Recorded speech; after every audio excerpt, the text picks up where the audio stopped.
When the enemies of Judah and Benjamin heard that the exiles were building a temple for the Lord, the God of Israel, they came to Zerubbabel and to the heads of the families and said, "Let us help you build, because, like you, we seek your God and have been sacrificing to him since the time of Esarhaddon, king of Assyria, who brought us here." But Zerubbabel, Jeshua, and the rest of the heads of the families of Israel answered, "You have no part with us in building a temple to our God. We alone will build it for the Lord, the God of Israel, as King Cyrus, the king of Persia, commanded us." That's interesting, isn't it?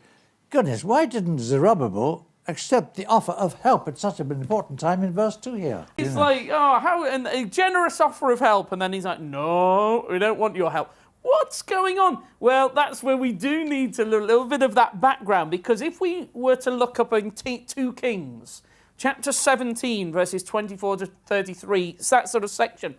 When the people were taken out of the land into exile, they brought into the land people from all over with all sorts of pagan religions and things. And there's a fascinating story of how they do sort of end up knowing about the Lord God and worshipping a bit. But if I can just read 2 verses, 2 Kings 17, 32 to 33, it says this: "They worshipped the Lord, but they also appointed all sorts of their own people to officiate for them as priests in the shrines at the high places.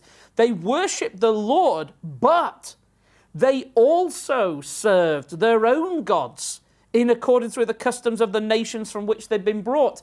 So Zerubbabel sees them and sees that they kind of know about the Lord, but no, they still worship all these other gods. And he's like, no, we can't have that going on. Multi-belief going on. Yeah. Multi-beliefs and all these. He's like, no, no, no. This is what we must do. We belong to the Lord alone. Him only we serve. Well, understands that, because that's always the problem, isn't it?